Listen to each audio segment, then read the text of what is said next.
ৰাজ্যিক বিজেপিৰ কাৰ্যালয়ত সম্বৰ্ধনা গ্ৰহণ কৰি মৰিয়নিৰ বিধায়ক ৰূপজ্যোতি কৰ্মী আৰু ভৱানীপুৰ সমষ্টিৰ বিধায়ক ফণী তালুকদাৰে কৰা আচৰণক লৈ নাৰাজ বিধানসভাৰ উপাধ্যক্ষ তথা বিধায়ক ডাক্তৰ নুমল মমিন। বিজেপিৰ কাৰ্যালয়ক হাঁহিয়াতৰ পাত্ৰ নকৰিবলৈ ফেচবুকত পোষ্ট দিলে নুমল মমিনে। পৰোক্ষভাৱে দুইজন বিজেপি বিধায়কৰ আচৰণলৈ আঙুলিয়াই দি ডাক্তৰ নুমল মমিনৰ পোষ্টক লৈ বাৰুকৈ চৰ্চা হৈছে এতিয়া চৰকাৰৰ বাহিৰে ভিতৰে। সৰব চৰ্চা চলিছে বিজেপিৰ কাৰ্যালয়তো। উল্লেখযোগ্য যে নতুনকৈ বিজেপি বিধায়ক হৈ আহি বিজেপি কাৰ্যালয়ত সম্বৰ্ধনালৈ আচহুৱা আচৰণ কৰিছিল ৰূপজ্যোতি আৰু ফণীধৰে।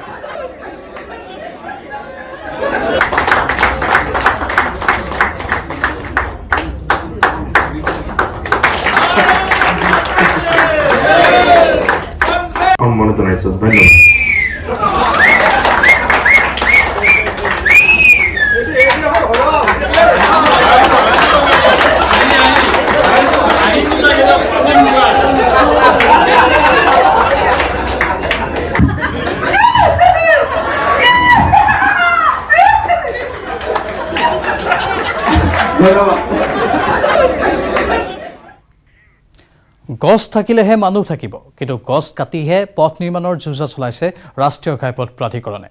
গোৱালপাৰাৰ মাজেৰে যোৱা 17 নম্বৰ ৰাষ্ট্ৰীয় ঘাইপথটো 4 লেনযুক্ত ঘাইপথ নিৰ্মাণৰ কাম আৰম্ভ হৈছে। এই পথছোৱা নিৰ্মাণ কৰাৰ বাবে কৰ্তৃপক্ষই কাটিব প্ৰায় 8ৰ পৰা 10,000 শাল গছ। চৰকাৰৰ প্ৰকৃতি সুৰক্ষাৰ কথাবোৰ এতিয়া ধোঁৱাচাঙত উঠিছে।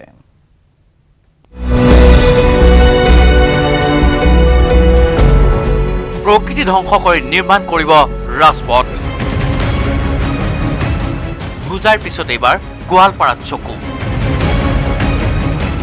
কাটিব 10,000ৰো অধিক শাল গছ।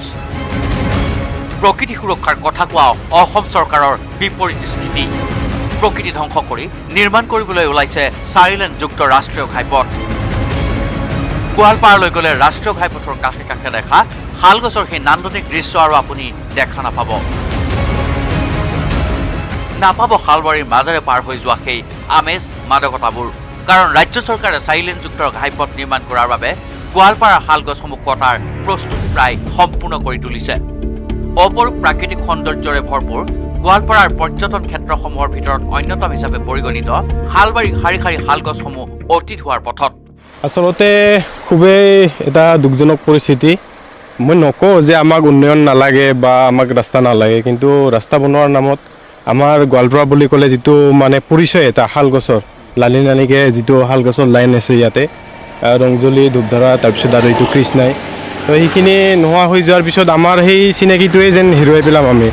গোৱালপাৰাৰ ৰাষ্ট্ৰীয় ঘাইপথেৰে যাত্ৰা কৰোঁতে দেখিবলৈ পোৱা অসংখ্য শালগছসমূহ কাটি তাত নিৰ্মাণ কৰিবলৈ ওলোৱা 4 লেনযুক্ত ৰাষ্ট্ৰীয় ঘাইপথে যে কেৱল শালগছসমূহৰে ক্ষতি কৰিব এনে নহয়, শালবাৰীৰ মাজেৰে পাৰ হৈ যোৱা হস্তিদণ্ডী বা বন্যহস্তি পাৰ হোৱা পথসমূহো বন্ধ কৰি পেলাব, যাৰ ফলত সৃষ্টি হ'ব বন্যহস্তি আৰু মানুহৰ সংঘাত। চৰকাৰে কথাটো অলপ ভাবি চালে বিবেচনা কৰি চালে ভাল হয়। তো ইয়াতে আপোনালোকে দেখা পাইছে যে ফৰেষ্ট ডিপাৰ্টমেণ্টে নিজেও স্বীকাৰ কৰিছে ইফালেদি হাতীয়ে অহা যোৱা কৰে। তো যেতিয়া 4 লেন হ'ব, মাজেদি যেতিয়া ডিভাইডৰ থাকিব, হাতীবিলাক যেতিয়া অহা যোৱা কৰিব নোৱাৰিব, তেতিয়াহ'লে নিশ্চয় নতুন নতুন গাঁৱত গৈ পেলাই মানে হাতী আৰু উৎপাত কৰিব। 4 লেনযুক্ত পথ নিৰ্মাণৰ বাবে কেৱল ৰংজুলি আৰু কৃষ্ণাই বনাঞ্চলিক কাৰ্যালয়ৰ এলেকাত থকা 8,000তকৈ অধিক মূল্যৱান গছ কাটিব বন বিভাগে। তো বিকল্প যদি আমি বিচাৰি পাওঁ তেতিয়াহ'লে বিকল্পটো লোৱা ভাল, আৰু ৰাস্তা এই গছবিলাক নাকাটাকে বা কৰিডৰবিলাক ভালকৈ সুৰক্ষিত ৰাখি যদি আমি কৰোঁ। মাত্ৰ সেইখিনি বুলি নহয়, বকতো সেই একে অৱস্থা। প্ৰকৃতি ধ্বংস কৰি গোৱালপাৰাত নিৰ্মাণ হ'ব 4 লেনযুক্ত ৰাষ্ট্ৰীয় ঘাইপথ। এই কথা মানি ল'ব পৰা নাই প্ৰকৃতিপ্ৰেমীসকলে। হোজাইতো কিছুদিন পূৰ্বে সংঘটিত হৈছিল অনুৰূপ ঘটনা। গছ কাটি ঘাইপথ নিৰ্মাণৰ যোজা চলাইছিল যদিও ৰাইজৰ প্ৰবল প্ৰতিবাদত সেৱা মানি সেই সিদ্ধান্ত প্ৰত্যাহাৰ কৰিবলৈ বাধ্য হৈছিল ৰাজ্য চৰকাৰ। উল্লেখ্য যে ৰাষ্ট্ৰীয় ঘাইপথ প্ৰাধিকৰণে গোৱালপাৰাত গছ কাটি পথ নিৰ্মাণ কৰা কাৰ্যক প্ৰকৃতিপ্ৰেমী তথা স্থানীয় লোকসকলে বাধা দিয়াৰ লগতে চৰকাৰক শীঘ্ৰে বিকল্প ব্যৱস্থা গ্ৰহণ কৰিবলৈ দাবী জনাইছে। কোনো কাৰণত গছ কাটি পথ নিৰ্মাণ কৰিবলৈ নিদিয়ে গোৱালপাৰাৰ ৰাইজে। দুধনৈৰ পৰা অৰূপ নাথৰ report, news 18 Assam north east.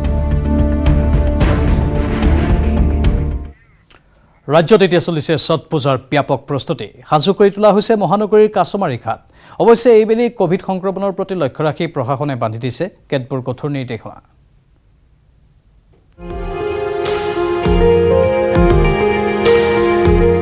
কাইলৈ ছট পূজা হাজো গুৱাহাটীৰ কাছমাৰী ধেমাজিৰ তেলিজান ঘাট সজাই পৰাই তোলা হৈছে উপাসনাস্থলী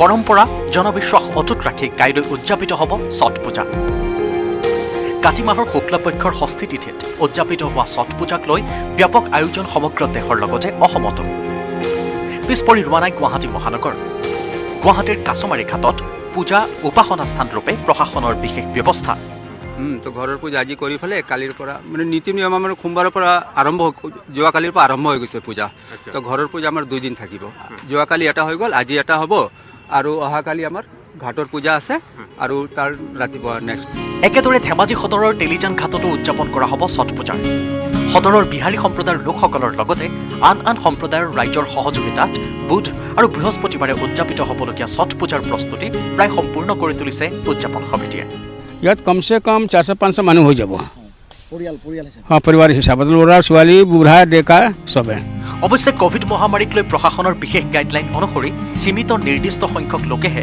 একলগ হ'ব পাৰিব উপাসনাস্থলীত ফুটাব নোৱাৰিব কোনো পতাকা আদি সূৰ্য দেৱতাক আৰাধনা কৰাৰ উদ্দেশ্যে মঙলবাৰৰ দিনটোৰ পৰা উপবাসত থাকিব ভক্তসকল প্ৰায় 36 ঘণ্টীয়া উপবাসৰ অন্তত বৃহস্পতিবাৰে সূৰ্য প্ৰণাম কৰিব সমবেত ভক্তই উল্লেখযোগ্য যে ছট পূজাক লৈ বিহাৰী সম্প্ৰদায়ৰ লোকসকলে ইতিমধ্যে নিজ গৃহত সুস্বাদু খাদ্য সম্ভাৰৰ আয়োজন কৰিছে গুৱাহাটীৰ পৰা কেমেৰা পাৰ্চন সঞ্জয়ৰ সহযোগত বলেন ভট্টাচাৰ্য আৰু ধেমাজিৰ পৰা Mon Bikash Borgohain news 18 Assam north east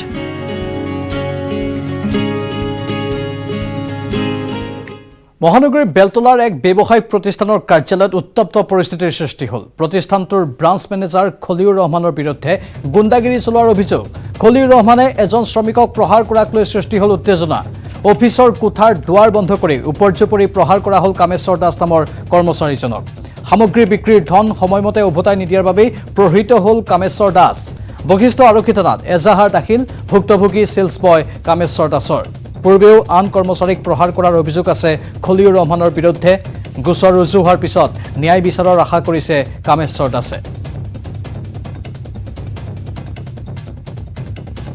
লগত 12,000 লৈ আহিছিলোঁ আৰু বাকীখিনি মোৰ ৰুমত থৈ আহিছিলোঁ মানে দেওবাৰ একাউণ্টেণ্ট নাহে একাউণ্ট নাহাৰ কাৰণে পে'মেণ্টখিনি মই অনা নাছিলোঁ সেই পে'মেণ্টখিনি নানাৰ কাৰণে দেওবাৰে মোক মেনেজাৰে ধৰি কিনে ওপৰত অফিচত ওপৰত মাতি আনি কিনে খিলি দি মাৰিছে এইবিলাক মোৰ ফাটি গৈছে এইবিলাক ফুটি গৈছে গাত চবতে কোবাইছে আমাৰ কাঠৰ বাটামেদি দৰ্জা বন্ধ দৰ্জা খিলি মাৰি দি কিনে দুজন আছে মোৰ লগত আৰু এজন মোৰ দুজন ছিনিয়ৰ তাহে আলি তেখেতে কিন্তু মাতা নাই একো ৰহমান খলিউৰ ৰহমানে কোবাই আছে মোক মই কৈছোঁ মোৰ পে'মেণ্টৰ খেলি মেলি আছে পে'মেণ্ট আছে নহয় আপুনি গাত টাচ নকৰিব তথাপিতো মোক মাৰিয়ে আছে পুনৰ উত্তপ্ত হোৱাৰ দিশে ৰাভা হাছং বিজেপি নেতৃত্বাধীন চৰকাৰৰ শেহতীয়া কেবিনেট সিদ্ধান্তৰ বিৰুদ্ধে খৰ্গহস্ত ৰাভা জাতীয় সংগঠন চৰকাৰৰ প্ৰতাৰণাৰ বিৰুদ্ধে ৰাভা জাতীয় সংগঠন পুনৰ নামিব ৰাজপথত উত্তপ্ত হোৱাৰ পথত ৰাভা হাছং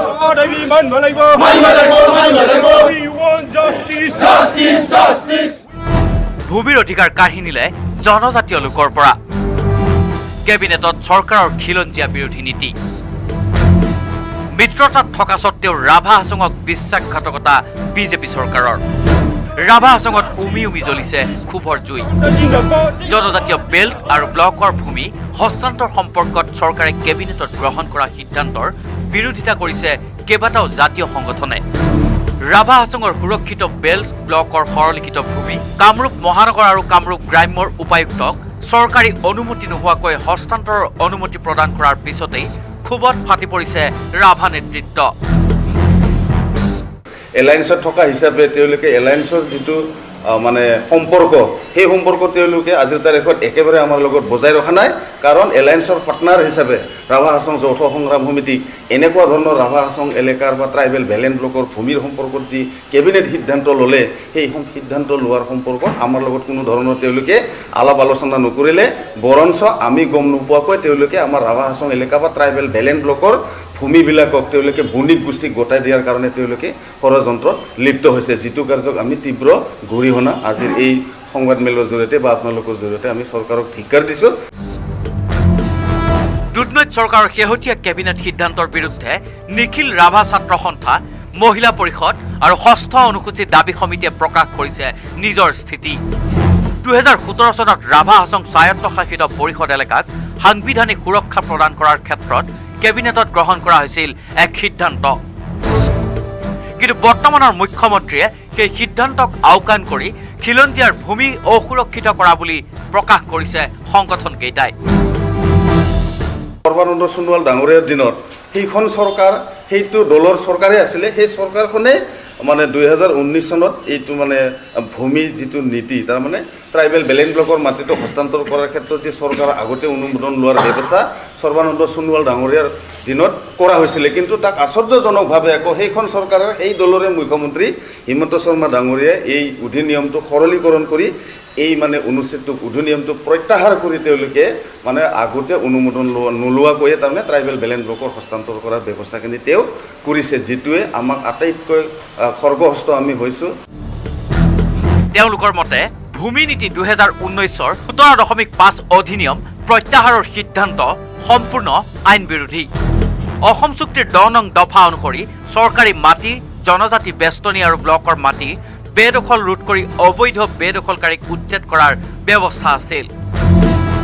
কিন্তু বৰ্তমানৰ চৰকাৰে জনজাতীয় লোকক অসুৰক্ষিত কৰাৰহে সিদ্ধান্ত ল'লে, কিয়নো এতিয়াৰে পৰা ৰাভা হাছঙৰ মাটি অজনজাতীয় লোকেও ক্ৰয় কৰিব পাৰিব। গতিকে বণিক গোষ্ঠীৰ বাবে বাট মুকলি কৰি দিলে ৰাজ্য চৰকাৰে।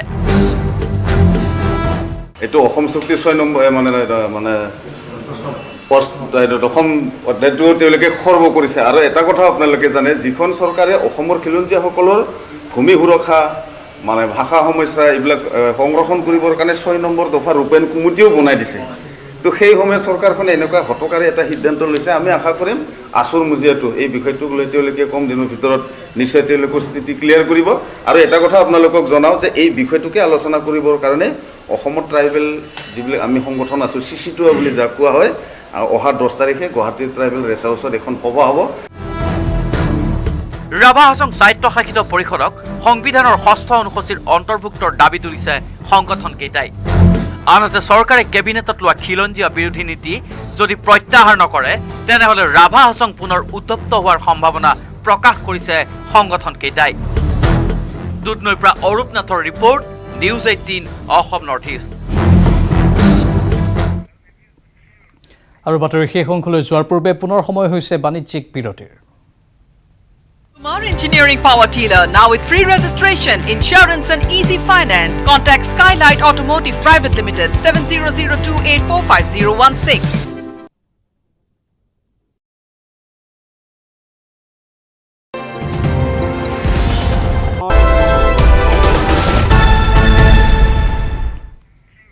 উভতি আহিছোঁ বাতৰিৰ মাজলৈ।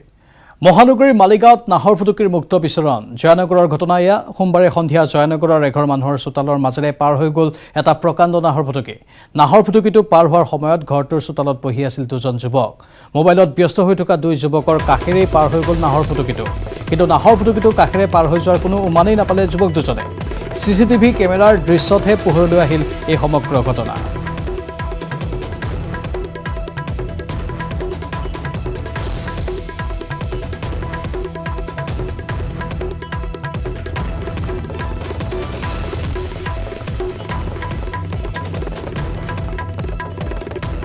দৃশ্য দেখুৱাইছোঁ আপোনালোকক। এনেধৰণেই এই নাহৰ ফুটুকীটোৱে মুক্ত বিচৰণ কৰিছিল এই অঞ্চলটোত। মহানগৰীৰ মালিগাঁৱৰ এই ঘটনা। নিশাৰ ভাগত নাহৰ ফুটুকীয়ে সেই অঞ্চলত বিচৰণ কৰি থকা কোনো নতুন খবৰ নহয়, কিন্তু নাহৰ ফুটুকীৰ এই বিচৰণক লৈ এতিয়া শংকিত হৈ পৰিছে স্থানীয় লোকসকল। ইয়াৰ লগে লগে সময় হৈছে এতিয়া বাতৰিৰ পৰা বিদায় লোৱাৰ। নমস্কাৰ। Kumar Engineering Power Dealer, now with free registration, insurance and easy finance. Contact Skylight Automotive Private Limited, 7002845016.